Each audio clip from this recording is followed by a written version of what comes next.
Hello and welcome to the Flix Forum podcast, where each episode we go back and we look at a Netflix original film in the order of release.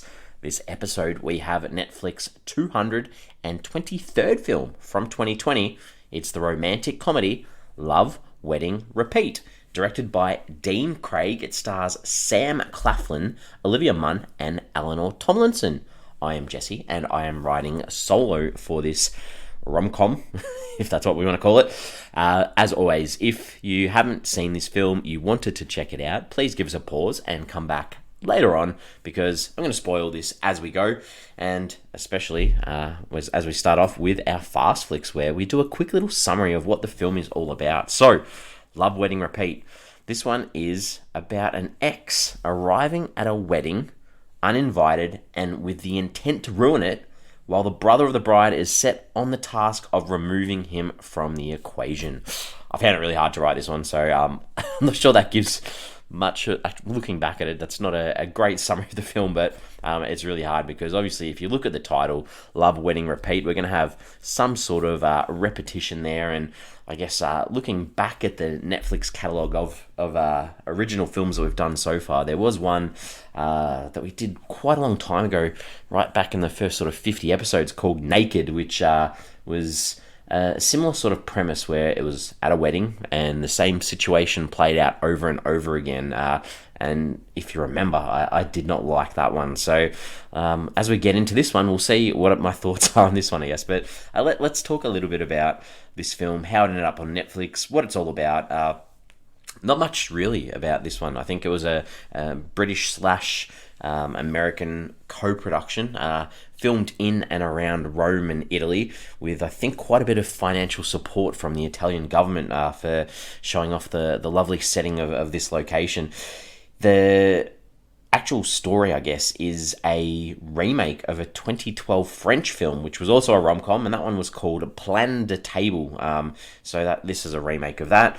This was filmed from the 6th of May 2019 until the 7th of June 2019, with Netflix buying the rights for this one during production. So they're actually filming, and Netflix got on board to buy this one, which was quite interesting. This one does have a tagline. The tagline for this one is one wedding, one simple plan, what could possibly go wrong? And I guess that open-ended question at the end sort of tells you that an awful lot is going to go wrong in this film. Translations for this one around the world.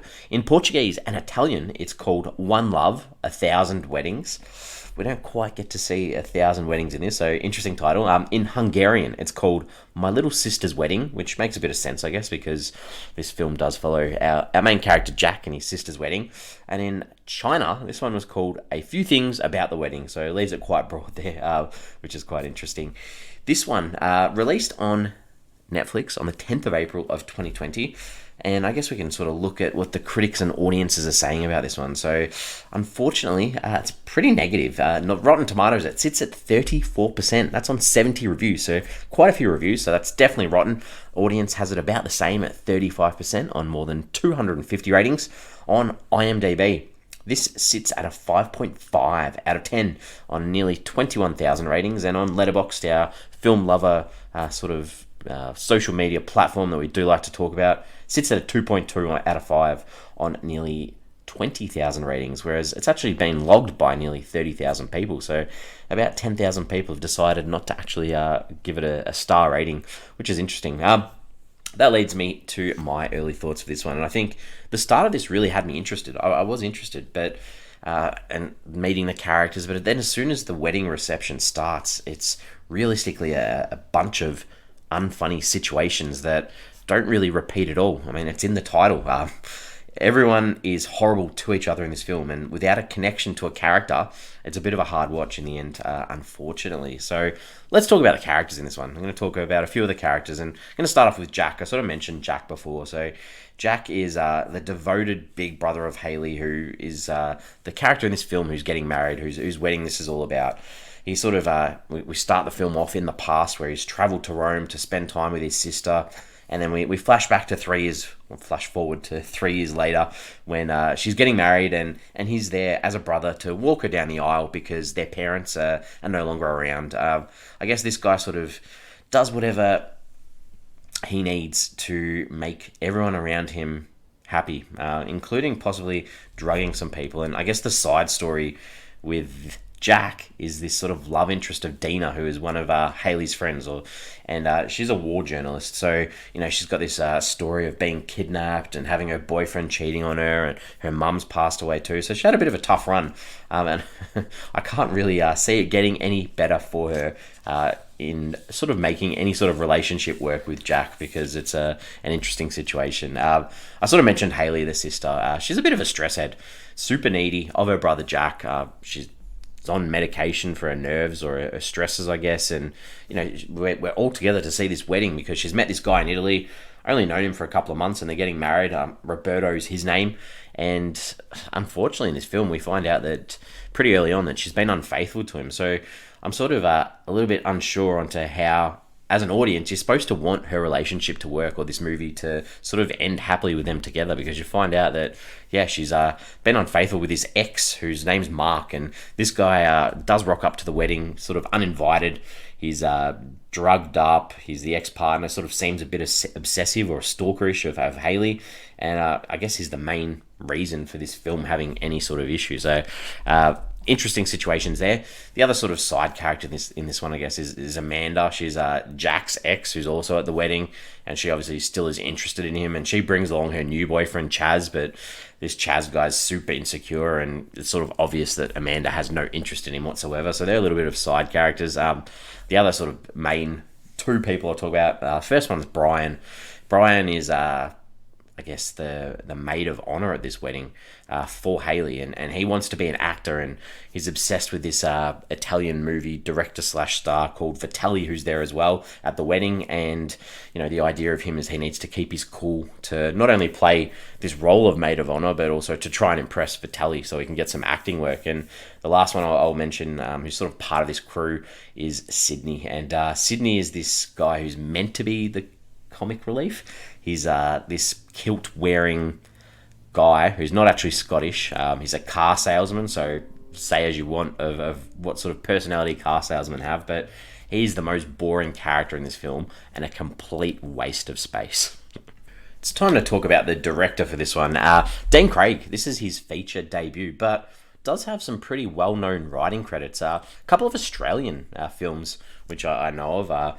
A film called A Few Best Men, and the follow-up to that film, A Few Less Men. So he wrote them, and I guess the biggest piece of work that he's done is the film Death at a Funeral, which was quite a funny comedy, and was remade, as a British film that was remade as an American film too, so it has writing credits for both of those versions of the film. So we're yet to see how he's going to go as a director, I guess, but obviously fairly accomplished writer. Talk about some scenes. I think I'm probably going to start with the forgettable scenes in this one. The interruptions of this kiss between Jack and Dina at the start of the film, and that's why I'm starting with the forgettable scenes, I guess, because there's this guy that they've had this beautiful weekend together in Rome. It's like, cool, it's a rom-com, they're going to get together, and then this dude who's a blast from Jack's past sort of interrupts them and makes some jokes about Jack in the past wanking, and it's just not funny. It just sets the film up pretty poorly, I guess. And I mentioned before the character of Sydney, who really frustrated me. I think the idea of him wearing a kilt, constantly rearranging his pieces, the ball jokes, the boring conversations, and then him trying to pick up chicks. In particular, there's a scene where he almost gets a chick drunk with the obvious point of him barely touching his drink. It just sort of felt really gross. So did not like him as a character, or pretty much every scene that he was in. When Jack and Dina we're 3 years later and they see each other again, and Dina's up on this balcony and Jack's down below, and he looks up and it's almost like one of those glamour shots. It was just super lame, and not fitting the vibe of what I thought, or what this film sort of was trying to show. I think Chaz, as a character I mentioned before, he's super insecure, but a lot of this insecurity was around his penis size, and it just didn't work as a joke, so that was not funny at all. And then in the scene towards the end, I've mentioned before, there's a lot of these recreations of this wedding involving who gets drugged at the wedding, and there's the last one, or the second one that we follow, is Jack actually drugging himself, and he gets his friend Brian to put his fingers down his throat to try and vomit the drugs back up, and Dina walks in and it looks like there's fellatio happening. It just wasn't funny. Didn't work for me at all. But that'll lead me into the things that I did like, and I think there's not much. But the beautiful shots of Rome to start this film off, these establishing shots, these drone shots of all the landmarks, and if you've been to Rome, it just brought back all these memories for me. I mean, I've been to Rome a few times, and the last time was probably the most memorable, and it brought back a lot of nice memories, so I did enjoy that. And the other thing that I did like was this final scene where I mentioned before that we had this interruption of a kiss between Jack and Dina, and at the end of this film, they get together, they're recreating that opening scene, and this guy just comes across to interrupt him, and Jack tells him to F off. That was just funny, so I enjoyed that as well. What are some themes or some ideas that this one's talking about? It's really hard. I haven't touched on it, but there's this voiceover by this old lady sort of voice that sort of talking about the universe and chance and how love plays a part in all of this. So I guess we've got to mention that, what's the idea of the role of chance in love. I guess that's a little bit of an idea. There is a little bit in here too about loving people for who they are and what they're like, and always sticking around for the people that you do love. And then on the other side of things too, sort of see through Jack that, being nice doesn't necessarily always get you anywhere too. You've got to sort of be strong to who you are too. What did I take away from this one? So I've mentioned a couple times, this is one of those films, it's a bit like Groundhog Day, where you're meant to be seeing the same event happening over and over again. And in this film, the repeat side of things, or the twist that this wedding's going to be repeated, sort of happens halfway through the film. And there's no explanation as to how or why it was happening. And realistically, it only repeated once. We get the first version of events, then we get this quick little montage of it happening over and over again really quickly, and then we just get to follow the events through one more time. So I think it could have been done a lot better, and just probably didn't work. There was probably no need to actually play with the time frame in this one. IMDb, we have a segment where we talk about if we jumped on IMDb to check anyone out. I got on twice because this was a very familiar cast for me. So the first one, Jack on the screen, really liked his presence. I was like, I've seen this guy in something before, played by Sam Claflin, and straight away, he's in a whole bunch of stuff, but the big one was he was in that film, Me Before You, which starred, I can't remember her name, but the girl who plays Khaleesi in Game of Thrones.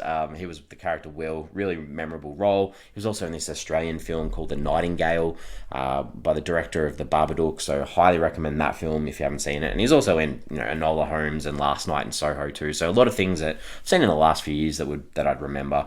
And the last one I had to check out, Brian, the sort of best maid or best maid of honor, Joel Fry. He's in Cruella, so I've seen that in the last 2 years as well. Very familiar face from Cruella, the Disney version of Cruella de Vil's sort of solo story. All right, question time. I've sort of got a few, not necessarily, it's hard to ask questions to yourself, but some ponderings, I guess.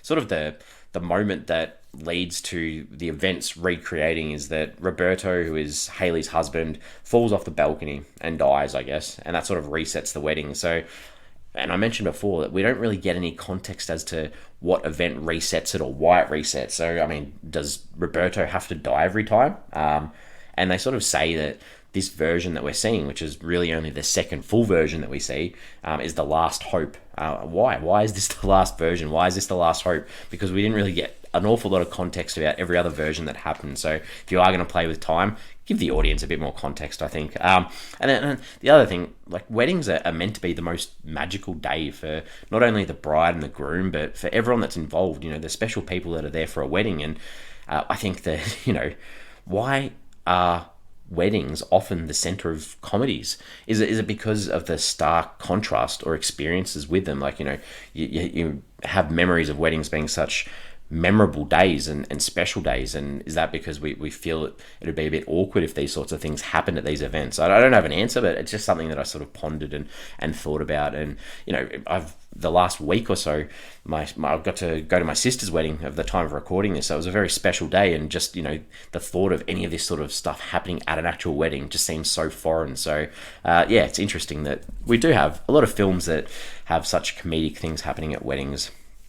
And I think I'm going to wrap this up. I think ready to give the film a rating out of 5 and give it a summary. So for me, I mean, like, this is a movie that's got love in the title, but it doesn't really say much about love. It's also, got a wedding. That's about it. And, apart from a quick montage of lots of repeat druggings, we only sort of see that one scenario played out one more time. So it's a bit of a misleading title and not really clever. I think that at the end of the film, there's some outtakes during the credits and sort of hint at what could have been if the scenario played out multiple times rather than just that split in the middle. And these moments were actually pretty funny in the credits. So yeah, I'm not sure that the structure of this really worked. I'm going to give this a 1.5 out of 5. So not a very high rating, but a 1.5 out of 5, pretty low. I can't really recommend it because I don't think you're really going to get much out of watching this. Social media, we've got Twitter, we've got Facebook and Instagram. Please give us a follow, give us a like if you can. The question I wanted to pose was, have you got a funny wedding story? Have you been to a wedding where something really funny has occurred? I don't, but I'm hoping someone does, because a real life funny wedding story would be good. And I'm looking forward to hopefully hearing some on our social feeds this week. As always, we will be back next week. Next week, we have another film from 2020. I think we're going to be covering 2020 for quite a while, but this one is a sports comedy called The Main Event. This one's directed by Jay Carras, and it stars Seth Carr, Tachina Arnold, Ken Marino,